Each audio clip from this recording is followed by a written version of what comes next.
Hello everyone! Thank you so much for joining me today. This time I'm super excited to share this platform pop-up card with you. I used the brand new Lawn Fawn release for this interactive card. I used the very special stamp set with the adorable little mice, which, as some of you may know, are just my very favorite images from Lawn Fawn. And I'm using my Copic markers to color them in. First, I used a light brown marker just to map out where I wanted to put the shadows. Then I'm going in with my second to darkest shade, the E57, blending that out with E55. That still wasn't quite dark enough for me, so I'm just blending that out with E53. And then I'm going in with E59.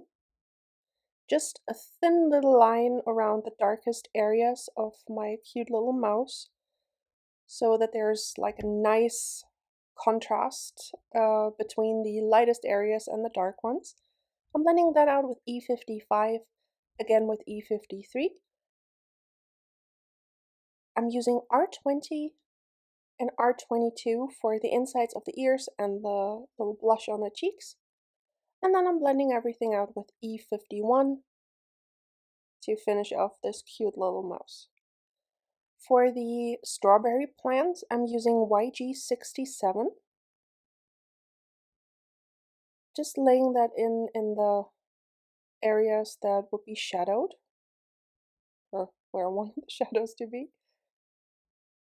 And that still wasn't quite dark enough for me, so I'm bringing in BG99.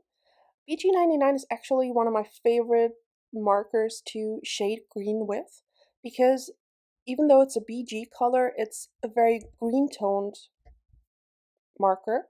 So it works great as a deeper shade of the green tones that don't really go any deeper, like the YG60s. Then I'm using the YG67, the YG63, I'm sorry.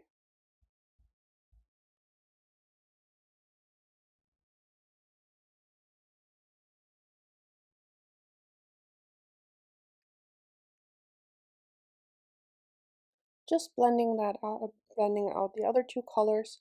As my lightest shade, I'm not using the YG61, but rather the YG03, because I wanted more of a true yellow-green instead of like the muted YG61. Just bring in a little bit more of the YG63 and one final layer of the YG03 so that it's nice and lush green. For the insides of the flowers, I'm using Y17 and Y11. And for the little bumblebee, I'm using Y17, Y13, and Y11. I'm only coloring one color combination, and I'm coloring everything else off camera just to not make the video too long. I'm using R39, R29, R24, and R22 for the first two strawberries. And as you know, when you buy strawberries, they're not all uniform in color, so I wanted to have some variation.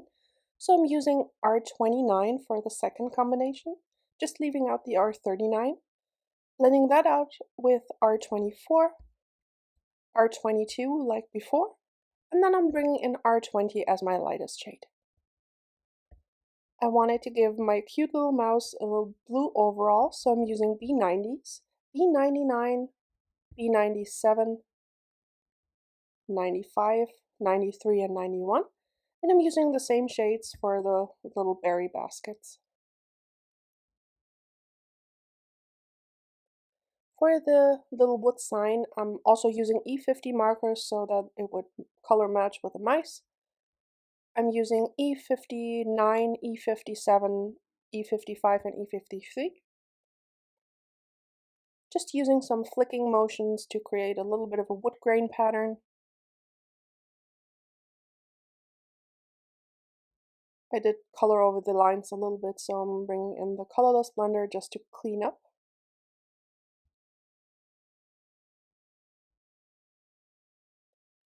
Then I'm using my Arteza white gel pen just to add some little highlights on my images, because I always like that it It just gives the images a little something extra.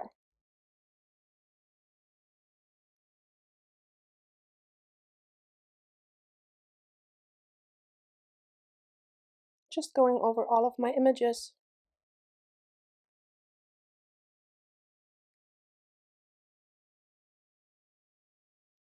And then I'm stamping my sentiment. I'm using the little wood sign to add my happy birthday.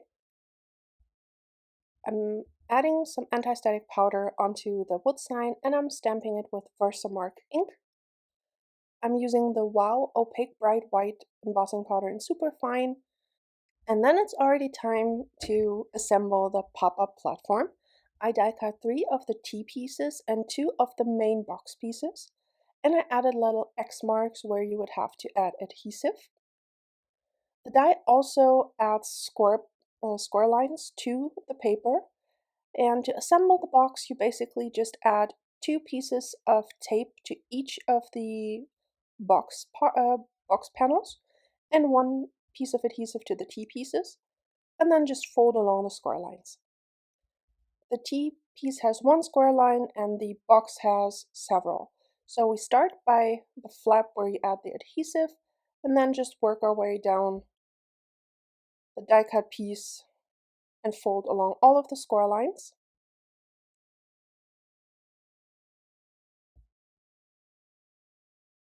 Just making sure everything is nicely folded. That way you know your mechanism works later. And what you're left with is this kind of a piece, and here you can see how the platform will come together later. I added some double-sided adhesive to the X marks, and from the T pieces you need 2 with the score lines, and 1 you need shorter, so you just trim at the score line, and you have to add adhesive to both sides of the shortened T piece. So to assemble the card, I'm threading the T piece through the opening. I'm folding the piece flat along the second score line, right below the T piece. Then I'm removing the liner paper of the T piece and I'm just pressing that down. Then I'm removing the liner paper for the platform and I'm folding that up to the next step, pressing that down. And that's almost all there is to it. You repeat that for the second part of the box, just the exact same step.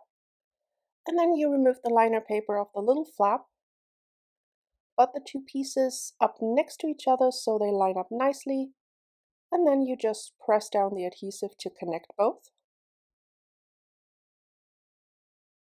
And here you can already see that it's coming together nicely. And now it's time to use the shortened T piece that doesn't have the score line anymore, which we trimmed just now. I'm adding double-sided adhesive to both sides of this T piece.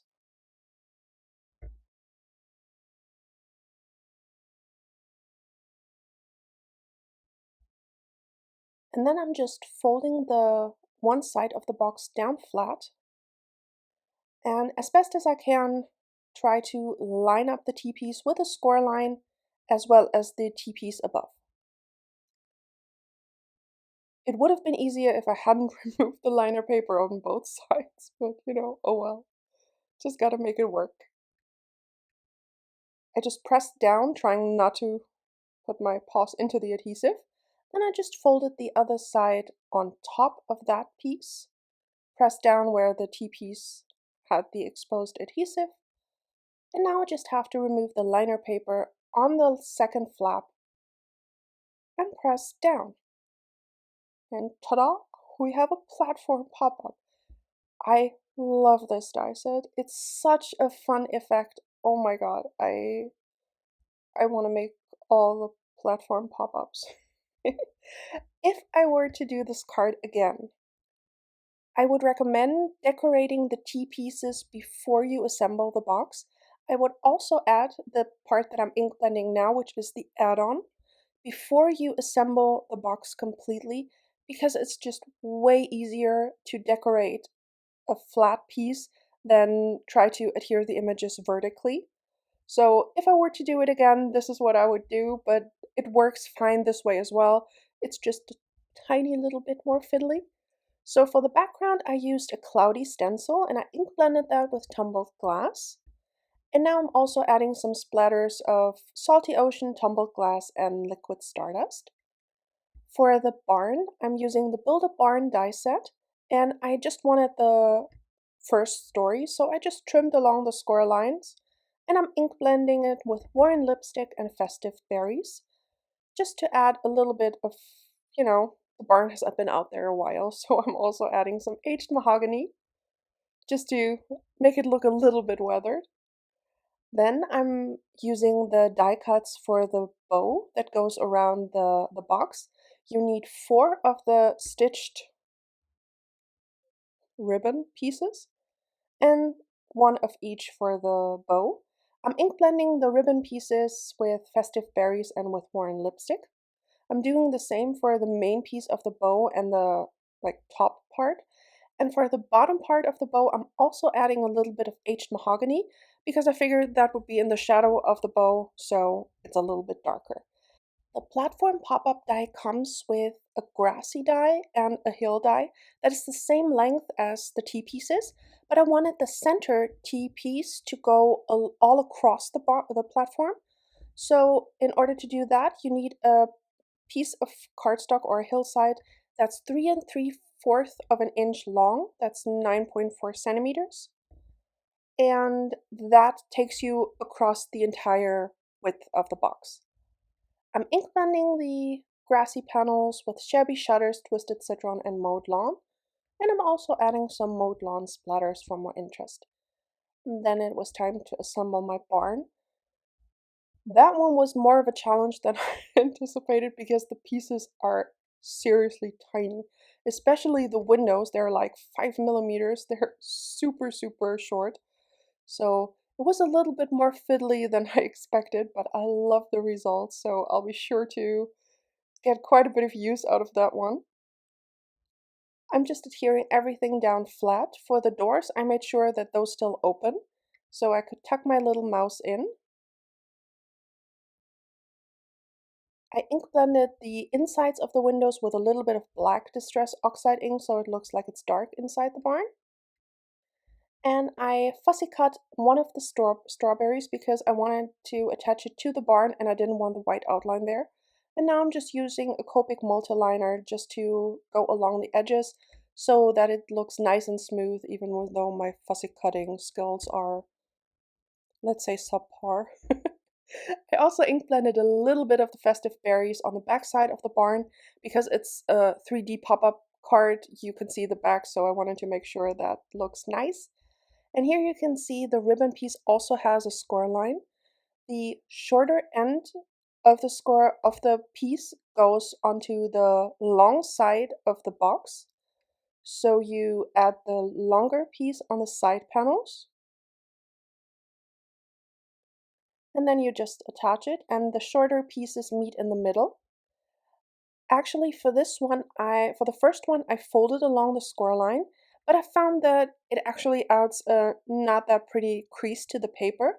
And since the card just bends a little bit, as you can see here, you really don't need to fold along the score line. It's just a guide where you need to adhere it. Then I did the same on the other side, making sure it lines up nicely on both sides so it looks like the ribbon goes around. And then I'm adding my bow pieces. I folded up the main bow piece just a little bit and added adhesive just to the center so it has a nice 3D effect. And I'm just using my reverse tweezers to hold it in place while the glue dries. And then I'm just adding in the center piece, also holding that down with my reverse tweezers. And now it's time to add my grassy panels and start decorating. This part was a bit more finicky than I would have liked, so definitely decorate before you assemble the pop-up box because it's just way less of a hassle. I added some strawberries behind the barn just to make it look extra cute and like it's in the middle of a strawberry field. Then I'm adding some double-sided tape to the add-on. And I'm just fitting that into the box, or the platform rather.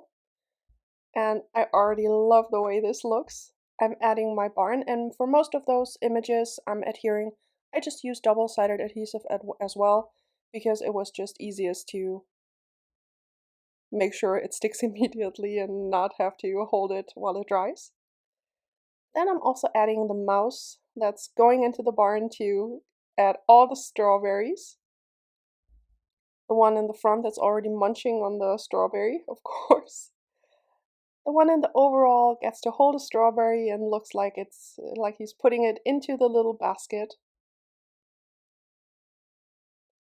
And I'm adding my little wood sign because this is a birthday card for my friend and I had to add a little greeting. Then I added some little stitched clouds from the platform pop-up add-on, just some white puffy clouds to the background. And I'm adhering those while the pop-up box is lying flat. Then I'm popping it up just to make sure that they look nice both ways, because this is how the recipient will pull it out of the envelope. And then I also had a little bumblebee that I wanted to add, so I just used a strip of acetate and some double-sided adhesive to make sure that little guy is flying in the background.